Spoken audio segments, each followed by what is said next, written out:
নমস্কার, আমি দিবাকর। আপনারা দেখছেন জাগরণ বাংলা। এই এসআর প্রক্রিয়াটাকে ঘেঁটে দেওয়ার জন্য মমতা বন্দ্যোপাধ্যায় কিন্তু খুব সূক্ষ্ম একটা চালাকি করেছিল। যদিও গতকালকে সুপ্রিম কোর্ট এই চালাকি ধরে ফেলেছে এবং মমতা বন্দ্যোপাধ্যায়কে একেবারে কান ধরে রাস্তায় দাঁড় করিয়ে দিয়েছে। কি চালাকি করেছিল মমতা বন্দ্যোপাধ্যায়? কিছু বিএলও এবং তৃণমূলের কর্মী সমর্থকদেরকে নিয়ে একটা বিএলও অধিকার মঞ্চ তৈরি করে দিয়েছিল, বিএলও সুরক্ষা মঞ্চ তৈরি করে দিয়েছিল, যাদের কাজ ছিল নির্বাচন কমিশনের উপরে চাপ প্রয়োগ করা, নির্বাচন কমিশনকে চাপে রাখা, নির্বাচন কমিশনকে ব্যস্ত রাখা। প্রতিদিন তারা নির্বাচন কমিশনের অফিসের সামনে গিয়ে হাঙ্গামা করবে, চিৎকার চেঁচামেচি করবে, আন্দোলন করবে, ধর্ণা দেবে, নির্বাচন কমিশনকে ব্যস্ত রাখবে, চাপে রাখবে এবং পেছন দরজা দিয়ে যে এসআর প্রক্রিয়াটা চলছে গোটা রাজ্য জুড়ে, সেটাকে তৃণমূল কংগ্রেস ঘেঁটে দেবে, সেখানে জল মিশিয়ে দেবে। ইআরও এই ইআরওদের দিয়ে, তারা তো সব রাজ্য সরকারের কর্মচারী, তৃণমূলের দলদাস, তাদেরকে ব্যবহার করে মৃত ভোটারদের নাম এসআরে ঢুকিয়ে দেবে, মৃত ভোটারদেরকে জীবিত করে দেবে, অবৈধ অনুপ্রবেশকারী যারা রয়েছে তাদের নকল বাবা ঠাবা সাজিয়ে তাদের নামও ভোটার তালিকায় রেখে দেবে। এই খেলাটা মমতা বন্দ্যোপাধ্যায় খেলতে চেয়েছিল, কিন্তু গতকালকে সুপ্রিম কোর্ট এই খেলাটা ধরে ফেলেছে। গতকাল সুপ্রিম কোর্ট এই বিষয়টা নিয়ে, এই বিএলওদের এই আন্দোলন, বিক্ষোভ, কাজ করতে পারছি না, প্রচণ্ড কাজের চাপ, আত্মহত্যা করতে হচ্ছে, এই বিষয়টাকে নিয়ে একটা খুব গুরুত্বপূর্ণ রায় দিয়েছে। কি বলেছে পুরো আর্টিকেলটা আমি আপনাদেরকে পড়ে শোনাচ্ছি, একটু মন দিয়ে শুনবেন। বিএলওদের উপরে অতিরিক্ত চাপ হলে বাড়তি কর্মীদিক রাজ্য, নির্দেশ সুপ্রিম কোর্টের। ভোটার লিস্টে বিশেষ নিবিড় সংশোধন প্রক্রিয়া চলাকালীন পশ্চিমবঙ্গের বেশ কয়েকজন বুথ লেভেল অফিসার বা বিএলওরা অসুস্থ হয়ে পড়েছেন, কেউ মারা গিয়েছেন, কেউ আত্মহত্যার পথ বেছে নিতে বাধ্য হয়েছেন বলে অভিযোগ তুলে বরাবর সরব হয়েছে রাজ্যের শাসক দল। এমনকি মৃত ও অসুস্থ বিএলওদের পরিবারের জন্য ক্ষতিপূরণের কথাও মুখ্যমন্ত্রী ঘোষণা করেছেন। বিএলওদের উপরে এই অতিরিক্ত চাপ আনার অভিযোগ তুলে তৃণমূলপন্থী বিএলও অধিকার রক্ষা কমিটি লাগাতার বিক্ষোভ চালাচ্ছে। রাজ্যের মুখ্য নির্বাচনী আধিকারিকের অফিসের সামনে তারা বিক্ষোভ দেখাচ্ছে। বৃহস্পতিবার মৃত অসুস্থ বিএলওদের পরিবারের সদস্যদের এনে তারা প্রতিবাদ চালান। কিন্তু এই এসআর ইস্যুতে একটি মামলায় এদিন তাৎপর্যপূর্ণ পর্যবেক্ষণ করেন সুপ্রিম কোর্ট। মামলায় অভিযোগ করা হয়েছিল জনপ্রতিনিধিত্ব আইনের 32 নম্বর ধারাকে হাতিয়ার করে বিএলওদের ভয় দেখানো হচ্ছে। এই ধারা অনুসারে কোনো বিএলও বা নির্বাচনী আধিকারিকের কর্তব্যে গাফিলতি ধরা পড়লে তার 2 বছর পর্যন্ত জেল হতে পারে। এই আতঙ্কে অনেকেই সুইসাইড করছে, কেউ অসুস্থ হয়ে যাচ্ছে, বিএলওরা ঠিকঠাকভাবে কাজ করতে পারছে না। শীর্ষ আদালতে এই নিয়েই একটি মামলা দায়ের করা হয়। শীর্ষ আদালতের নির্দেশ, বিএলওদের উপরে অতিরিক্ত কাজের চাপ যেন না পড়ে তার জন্য প্রতিটি রাজ্য সরকারকে নির্বাচন কমিশনকে যথেষ্ট কর্মী সরবরাহ করতে হবে। শুনানিতে বিএলওদের আত্মহত্যা বা মৃত্যুর ক্ষতিপূরণ প্রসঙ্গ ওঠে, তবে দেশের প্রধান বিচারপতির বেঞ্চ জানিয়ে দেয় বিষয়টি মীমাংসা এখনো হয়নি। বিএলওরা মূলত রাজ্য সরকারের কর্মী, তবে যদি কেউ ক্ষতিগ্রস্ত হন তাহলে নিজেরা আদালতের দ্বারস্থ হতে পারেন। সুপ্রিম কোর্টের গতকালকের এটা পর্যবেক্ষণ। গতকালকে সুপ্রিম কোর্ট এই মন্তব্যই করেছে। যদি নির্বাচন কমিশনের অসুবিধা হয় এসআইআর করতে, যদি বিএলওদের ওপরে অতিরিক্ত চাপ পড়ে যায়, এটা মনে করছে আমাদের রাজ্যের শাসক দল, তাহলে আরো অতিরিক্ত কর্মী নিয়োগ করুন বিএলওদের সঙ্গে। এটা তো রাজ্যের দায়িত্ব। সুপ্রিম কোর্টের পরিষ্কার বার্তা, এটা রাজ্যের দায়িত্ব। রাজ্য সরকার কর্মী দিয়ে সহযোগিতা করবে, রাজ্য সরকার কর্মচারী দিয়ে সহযোগিতা করবে নির্বাচন কমিশনকে।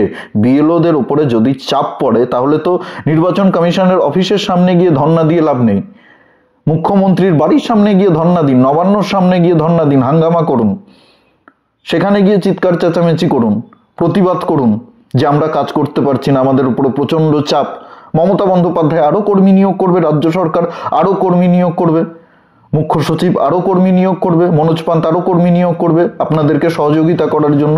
আপনাদের সঙ্গে দরকার হলে আরও 2 জন সরকারি কর্মচারী দেওয়া হবে, এক একটা বুথে 2 জন করে সরকারি কর্মচারী দেবে। এটা তো রাজ্য সরকারের দায়িত্ব, সরকারি কর্মচারী আপনারা। মমতা বন্দ্যোপাধ্যায় তো বারবার বলেন যে আপনারা এই রাজ্যের সরকারের কর্মচারী, আপনারা রাজ্য সরকারের অধীনে কাজ করছেন, রাজ্য সরকার আপনাদেরকে মাইনা দিচ্ছে। তাহলে যদি এতই চিন্তা থাকে আপনাদের নিয়ে মমতা বন্দ্যোপাধ্যায়ের, তাহলে মমতা বন্দ্যোপাধ্যায় আপনাদের কাজের বোঝাটা একটু হালকা করে দিক। সেটা তো মমতা বন্দ্যোপাধ্যায় করছে না। নির্বাচন কমিশনের অফিসের সামনে গিয়ে ধর্ণা দিয়ে তো কোনো লাভ নেই। নির্বাচন কমিশনের অফিসের সামনে গিয়ে চিৎকার চেঁচামেচি করে তো কোনো লাভ নেই। নির্বাচন কমিশনার তো দিল্লি থেকে লোক এনে এসআইআর করাবে না। প্রতিটি রাজ্যেই রাজ্য সরকারের যারা কর্মচারী রয়েছেন, সেটা তামিলনাড়ু হোক, উত্তরপ্রদেশ হোক, গুজরাট হোক, সেটা বিহার হোক, সব রাজ্যেই এটা হয়েছে, পশ্চিমবঙ্গ ব্যতিক্রম নয়। পশ্চিমবঙ্গেও রাজ্য সরকারের কর্মচারীরাই কাজ করবে এবং এটা পরিষ্কার করে দিয়েছে এসআইআর ঘোষণা করার সময় নির্বাচন কমিশন, যে রাজ্য সরকারকে সব রকম দিক থেকে সহযোগিতা করতে হবে, এটা রাজ্য সরকারের ডিউটি, এটা রাজ্য সরকারের কর্তব্য। তাহলে বিএলওদের ওপরে যদি অতিরিক্ত চাপ পড়ে, তাহলে সুপ্রিম কোর্ট তো ঠিকই বলেছে, রাজ্য সরকারকে এই বিষয়টা দেখতে হবে, দরকার হলে প্রয়োজনে অতিরিক্ত আরও কর্মী দিতে হবে নির্বাচন কমিশনকে। তা আপনারা রাজ্য সরকারকে বলুন, রাজ্য সরকার যাতে, নির্বাচন কমিশনের তো কোনো অসুবিধা নেই, আপনাদের সঙ্গে যদি আরও 2 জন করেও কর্মচারী দিয়ে দেওয়া হয় একটা বুথে, একজন বিএলওকে সহযোগিতা করার জন্য, একজন গিয়ে ফর্ম জমা দেবে, একজন ফর্ম কালেক্ট করবে, একজন সাবমিট করবে অনলাইনে, সেটা করতে বলুন। মমতা বন্দ্যোপাধ্যায় তো চাইলেই করতে পারে, রাজ্য সরকার তো চাইলেই করতে পারে। এটা আপনারা যদি মমতা বন্দ্যোপাধ্যায়কে গিয়ে বলেন, মমতা বন্দ্যোপাধ্যায় ব্যবস্থা করতে পারবে, নির্বাচন কমিশন তো ব্যবস্থা করতে পারবে না। নির্বাচন কমিশনের কাছে সেই ক্ষমতা নেই। নির্বাচন কমিশন দিল্লি থেকে বা অন্য রাজ্য থেকে লোক এনে এই এসআইআর এর কাজটা করাবে না, এই রাজ্যের সরকারি কর্মচারীদেরকেই করতে হবে। সংবিধান তাই বলছে, কনস্টিটিউশন তাই বলছে, সুপ্রিম কোর্ট তাই বলছে।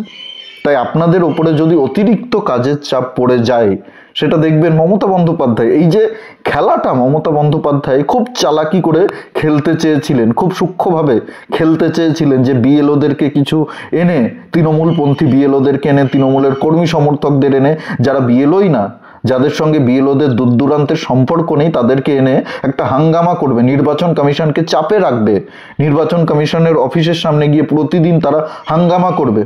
নির্বাচন কমিশন এসআইআর প্রক্রিয়াতে মন না দিয়ে কিভাবে এসআইআর প্রক্রিয়াটা চলছে, কতটা স্বচ্ছভাবে চলছে, কতটা সঠিকভাবে চলছে, বিএলওরা কতটা ঠিকঠাকভাবে কাজ করছে, এইআরওরা কতটা ঠিকঠাকভাবে কাজ করছে, সেসব না দেখে কে আন্দোলন করছে, কে ধর্ণা দিচ্ছে, এই বিএলওদের কি দাবি, ওই বিএলওদের কি দাবি, এই সব বিষয় নিয়ে যাতে ব্যস্ত থাকে, এই মানে চালটা চেলেছিলেন, এই চালাকিটা করেছিলেন মমতা বন্দ্যোপাধ্যায়। সুপ্রিম কোর্ট একেবারে পরিষ্কার ধরে ফেলেছে কি চালাকি চলছে।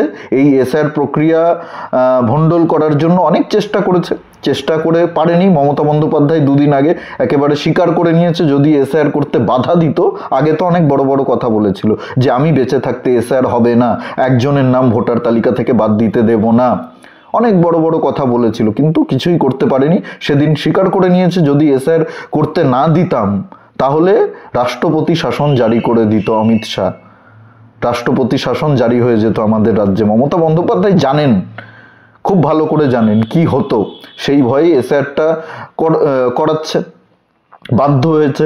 বাকি রাজ্যগুলোতেও যেহেতু হচ্ছে, গোটা দেশ জুড়ে হচ্ছে, যেখানে যেখানে নির্বাচন হবে সেখানেই এসআইআর হবে, যে রাজ্যগুলোতে নির্বাচন হবে আগামী দিনে সেই রাজ্যগুলোতেও এসআইআর হবে, সব রাজ্যে এসআইআর হবে, গোটা ভারতবর্ষ জুড়ে। এটা মমতা বন্দ্যোপাধ্যায় খুব ভালো করেই জানেন যে এসআইআরকে বাধা দিলে মমতা বন্দ্যোপাধ্যায়ের চেয়ার চলে যাবে, মমতা বন্দ্যোপাধ্যায়ের এই ক্ষমতা চলে যাবে, সেই কারণেই এই এসআইআরটা করাচ্ছে। এখন এই এসআইআর প্রক্রিয়াটার মধ্যেও জল মেশানোর চেষ্টা করছে, বিডিওদের উপরে প্রচণ্ড চাপ। তৃণমূল ঘনিষ্ঠ যারা বিডিও রয়েছেন, যারা মমতা বন্দ্যোপাধ্যায়কে ক্ষমতায় বসিয়ে রাখতে চান, যারা এই দুর্নীতির ভাগ পান, সবাই তো মিলেমিশেই খাচ্ছে, সরকারি কর্মচারী, আমলা, নেতা সবাই মিলেমিশেই সরকারটা চালাচ্ছেন, সবাই ভাগ পাচ্ছে। তাই মমতা বন্দ্যোপাধ্যায় ক্ষমতায় থাকুক, এটা তৃণমূল নেতাদের থেকে অনেক বেশি পরিমাণে কিছু বিডিও রয়েছেন, কিছু এসডিও রয়েছেন, তারা চান মমতা বন্দ্যোপাধ্যায় ক্ষমতায় থাকুক, আমরাও খাবো, উনিও খাবেন, আমাদেরও কিছু দেবেন। সেই চিন্তা ভাবনা নিয়েই মমতা বন্দ্যোপাধ্যায়ের কথা মতো তারা জল মেশানো শুরু করেছিলেন, মিশিয়েও ফেলেছিলেন। এখন নির্বাচন কমিশন একটু কড়া হতেই সেই সমস্ত জল দুধ থেকে আলাদা হয়ে যাচ্ছে। তো এই চালাকি করে উনি যেটা করতে চাইছিলেন সেটা করতে পারবেন না, নিশ্চিন্তে থাকুন, দেখতে থাকুন কত ভোটারের নাম পশ্চিমবঙ্গে বাদ যায় এবং মমতা বন্দ্যোপাধ্যায়ের কি পরিণতি হয়। ভিডিওটি ভালো লাগলে প্রচুর পরিমাণে শেয়ার করুন, সকলের কাছে পৌঁছে দিন।